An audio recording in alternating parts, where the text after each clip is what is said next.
আপোনালোক সকলোকে পুনৰবাৰ মোৰ চেনেলটোলৈ স্বাগতম জনাইছোঁ। আজি মই সদায়ৰ দৰে আপোনালোকৰ বাবে নতুন এটা বিষয়ৰ ভিডিঅ' লৈ আহিছোঁ, যিটোৰ ব্যৱহাৰ আমি দৈনন্দিন জীৱনত কৰি থাকোঁ আৰু যাৰ ব্যৱহাৰ অবিহনে আমি মনৰ ভাৱো প্ৰকাশ কৰিব নোৱাৰোঁ, কোনো এটা বাক্যৰে অৰ্থ সম্পূৰ্ণকৈ প্ৰকাশ কৰিব নোৱাৰোঁ, আৰু সেইটো হৈছে ইংৰাজী ব্যাকৰণৰ ভাৰ্ব, অৰ্থাৎ যিটোক অসমীয়াত ক্ৰিয়া বুলি কোৱা হয়। গতিকে সেই ভাৰ্বৰ বিষয়ে আমি আজিৰ এই ভিডিঅ'টোত আলোচনা কৰিম। গতিকে ভিডিঅ'টোত ভাৰ্ব কাক কয়, ভাৰ্বৰ প্ৰকাৰসমূহ কি কি, আৰু সেইখিনি প্ৰকাৰৰ সংজ্ঞা আৰু উদাহৰণেৰে সৈতে আলোচনা কৰিম। গতিকে ভিডিঅ'টো বলকচোন আমি আৰম্ভ। So what is a verb? A verb is a word or a combination of words that indicates action or a state of being or condition. A verb is the part of a sentence that tells us what the subject performs. আৰু verb মানে হৈছে সেন্টেন্সটোত থকা সাবজেক্টটোৱে অৰ্থাৎ কৰ্তাই যিটো কাম কৰিছে তাৰ বিষয়ে বুজোৱাকে ভাৰ্ব বুলি কোৱা হয়। অৰ্থাৎ সেই সাবজেক্টটোৱে কি পাৰফৰ্ম কৰিছে আৰু তাৰ কণ্ডিশ্যনটো কেনেকুৱা বা সি কেনেকুৱা অৱস্থাত আছে সেইখিনিৰ বিষয়ে যিবোৰ ৱৰ্ডে ইণ্ডিকেট কৰে সেইখিনিয়ে হৈছে verb. Suppose he walks in the morning, he does not like to walk. এতিয়া he walks in the morning, তেওঁ ৰাতিপুৱা খোজ কাঢ়ে, তেওঁ কি কৰে, খোজ কাঢ়ে, সেই খোজ কঢ়াটো এটা কাম। আৰু he does not like to walk, আৰু তেওঁ খোজ কাঢ়ি ভাল নাপায়, ইয়াত does not like, গতিকে ভাল নাপায় সেইটো তেওঁৰ মনৰ অৱস্থিতিটোৰ কথা প্ৰকাশ কৰিছে। গতিকে এই দুইটা সেন্টেন্সত walkটো ভাৰ্ব হয় আৰু সেকেন্ড সেন্টেন্সত does not like সেইডোখৰ ভাৰ্ব হয়। ভাৰ্ব কাক কয় আপোনালোকে নিশ্চয় বুজি পালে। এতিয়া আমি যাব লাগিব ভাৰ্বৰ প্ৰকাৰসমূহ কি কি, মানে ভাৰ্বক কি কি ভাগত ভাগ কৰা হয়।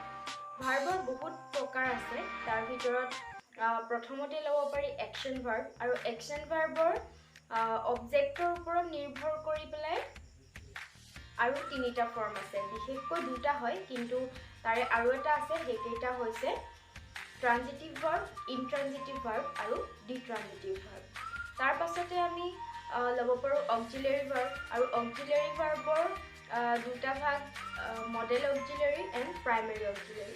তাৰপাছত finite verb, non finite verb.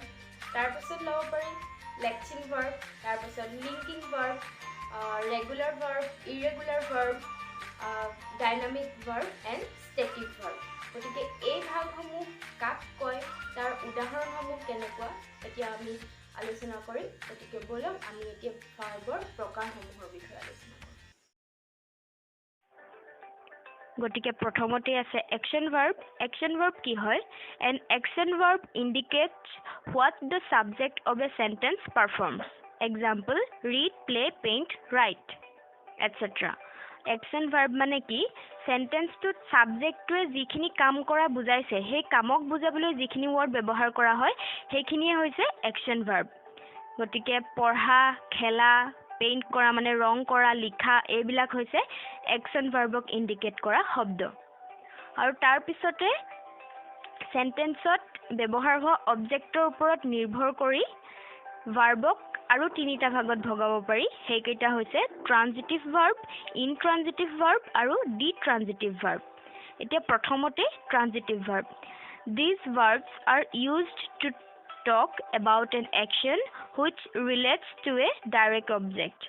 এতিয়া মানে সেন্টেন্সত সম্পূৰ্ণ অৰ্থ প্ৰকাশ কৰিবলৈ যদি ভাৰ্বৰ পিছত এটা অবজেক্ট দৰকাৰ হয় সেইখিনিয়ে হৈছে ট্ৰানজিটিভ ভাৰ্ব। এতিয়া আই লাইক মেংগো, আই লাইক বুলি ক'লে মই ভাল পাওঁ, কিন্তু কি ভাল পাওঁ, গতিকে সেই কি ভাল পাওঁটো অবিহনে এই বাক্যটো সম্পূৰ্ণ অৰ্থ প্ৰকাশ কৰিব পৰা নাযায়। গতিকে সেইকাৰণে মেংগোটো হৈছে ইয়াত অবজেক্ট, গতিকে সেইটো কাৰণে ইয়াত এটা অবজেক্ট ব্যৱহাৰ হৈছে কাৰণে এইটো হৈছে ট্ৰানজিটিভ ভাৰ্বৰ চেণ্টেন্স। ইনট্ৰানজিটিভ ভাৰ্ব কি হয়? Verbs that require a subject but don't require an object are called intransitive. Intransitive verb হৈছে যদি চেণ্টেন্সটোত ভাৰ্বৰ পিছত কোনো ধৰণৰ অবজেক্ট ব্যৱহাৰ নকৰিলেও যদি সম্পূৰ্ণ অৰ্থ প্ৰকাশ পায় সেইটোৱে হৈছে intransitive. For example it is not possible to go', এতিয়া যোৱাটো সম্ভৱ নহয়। গতিকে ইয়াত কলৈ যোৱাটো সম্ভৱ নহয় সেই ঠাইডোখৰৰ নাম থকা হ'লেহে সেইটো অবজেক্ট হ'লহেঁতেন, গতিকে অবজেক্ট ইয়াত নাই যিহেতু এইটো ইনট্ৰানজিটিভ verb. Detransitive verb. Verbs that are able to take both a direct object and an indirect object are called detransitive verb. Detransitive verbত সম্পূৰ্ণ অৰ্থ প্ৰকাশ কৰিবলৈ হলে দুটা অবজেক্ট লাগে, এটা ডাইৰেক্ট অবজেক্ট, এটা indirect object. For example, he gave me a pen. ইয়াত কৈছে যে তেওঁ মোক এটা কলম দিছিল। তেওঁ এটা কলম দিছিল বুলি ক'লে সম্পূৰ্ণ অৰ্থ প্ৰকাশ নাপালে, কাৰণ কাক দিছিল কলমটো। গতিকে হি গেভ মি এ পেন, ইয়াত মি এটা অবজেক্ট, এ পেন এটা অবজেক্ট। গতিকে দুটা অবজেক্ট আছে কাৰণে এইটো ডিট্ৰানজিটিভ ভাৰ্ব হয়। ইয়াৰ পাছতে হৈছে auxiliary verb. An auxiliary verb, also known as a helping verb, determines the mood or tense of another verb in a phrase.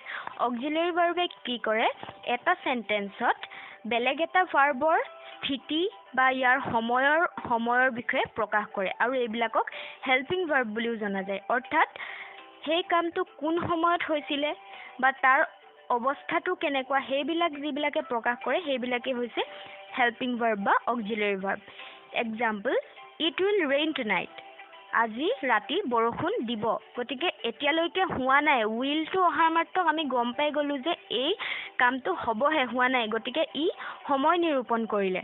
গতিকে এইবিলাক হৈছে auxiliary verb. The verb will helps the verb rain by explaining that the action will take place in the future. গতিকে আমি গম পাই গ'লো যে এইটো ফিউচাৰত হ'বহে। গতিকে অক্সিলিয়াৰী ভাৰ্বক দুটা ধৰণেৰে ভাগ কৰিব পাৰি, primary auxiliary verb and model auxiliary verb. Model verb হৈছে কি? A model verb is a kind of auxiliary verb. It assists the main verb to indicate possibility, potentiality, ability, permission, expectation and obligation. গতিকে এনে ধৰণৰ যিখিনি শব্দক indicate কৰিব পাৰি, অৰ্থাৎ যেনিবা সম্ভাৱনীয়তা বা পাৰ্মিশ্যন, তাৰপিছত এবিলিটি মানে পৰা দক্ষতা, এইবিলাক যিবিলাক ৱৰ্ডে এক্সপ্ৰেছ কৰিব পাৰে সেইবিলাক মডেল অক্সিলিয়াৰী ভাৰ্ব। আৰু সেইখিনি হৈছে 10টা মডেল অক্সিলিয়াৰী আছে। সেইকেইটা হৈছে can, could, must, may, might, ought to, shall, should, will, would. আৰু প্ৰাইমেৰী অক্সিলিয়াৰী হৈছে 3টা, আৰু সেইকেইটা হৈছে বি, হেভ আৰু ডু। এতিয়া আহোঁ আমি ফাইনাইট ভাৰ্বছ আৰু নন ফাইনাইট ভাৰ্বছলৈ। A finite verb is a form of a verb that শ্ব'জ agreement with a subject and it is marked for tense.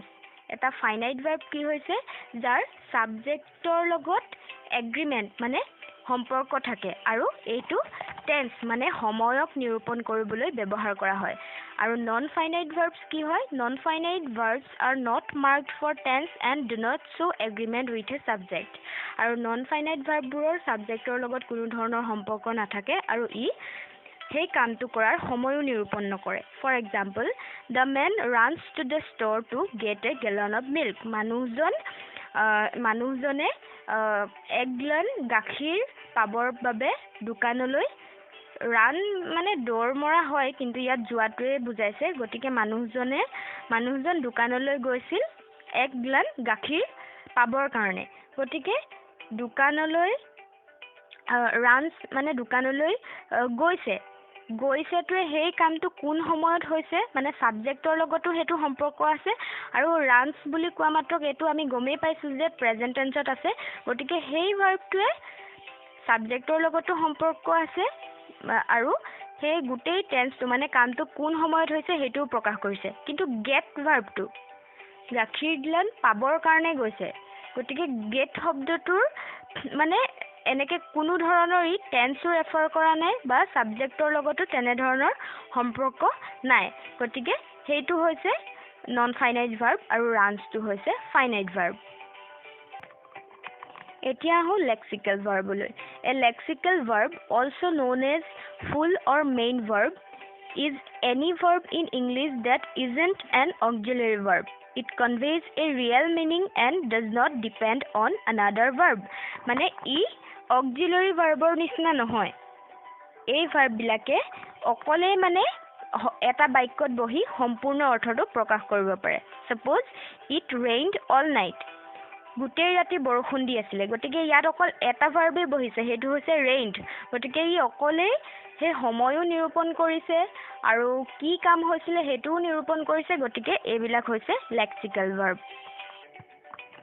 এতিয়া আহো linking ভাৰ্বলৈ It creates a link between the subject and the complement in a sentence. These are also known as be verbs.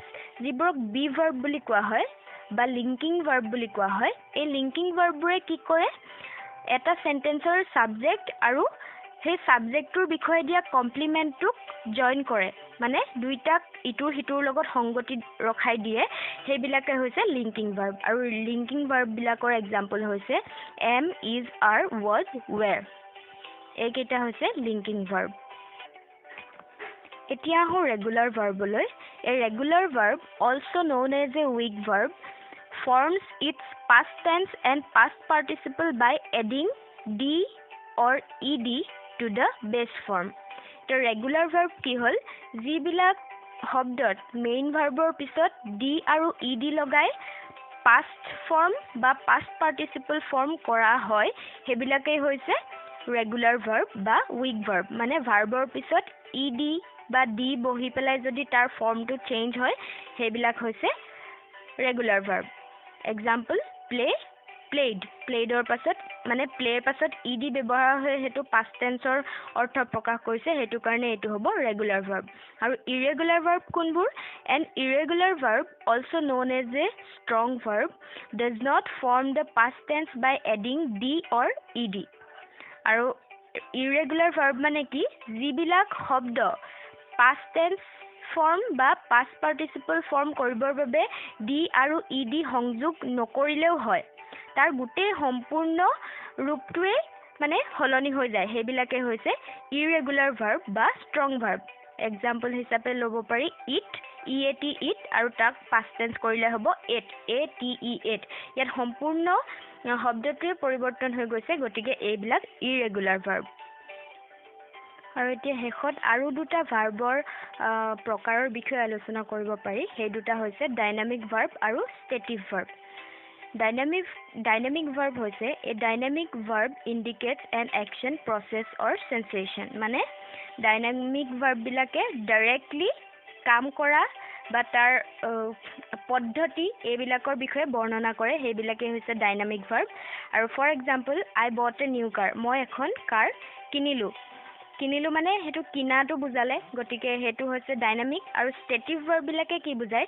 A ষ্টেটিভ verb such as be have know like own and seem describes a state situation or condition আৰু এই ষ্টেটিভ verb বিলাকে কি কৰে অৱস্থিতি তাৰ অৱস্থা বা মানে হেতুৱে তাৰ অৱস্থিতিটোৰ সম্পৰ্কে বৰ্ণনা কৰে হেবিলাকে হৈছে ষ্টেটিভ verb for example it seems difficult এটো মানে টান যেন লাগিছে গটিকে এটো এটা স্থিতি হলনে নহয় সেই কামটো মানে কঠিন যেন লাগিছে গটিকে হেতু সেই কামটোৰ স্থিতিটো প্ৰকাশ পালে গটিকে এইবিলাক হৈছে ষ্টেটিভ ভাৰ্ব আশা কৰো আপোনালোকে ভাৰ্বৰ প্ৰকাৰসমূহৰ বিষয়ে ভালদৰে বুজি পালে এইখিনি অলপ বহলাই আলোচনা কৰিলে হয়তো আৰু ভাল হ'লহেঁতেন কিন্তু ইমান বহলাই আলোচনা কৰিবলৈ গ'লে ভিডিঅ'টো বহুত বেছি আচলতে দীঘলীয়া হ'বগৈ সেইটো কাৰণে আটাইখিনি আটিগুৰি মাৰি পেলাই চমুকৈ মই এটা ভিডিঅ'ৰ মাজতে যিমানখিনি পাৰো দিবলৈ চেষ্টা কৰিলো আশা কৰো আপোনালোকে বুজি পালে আৰু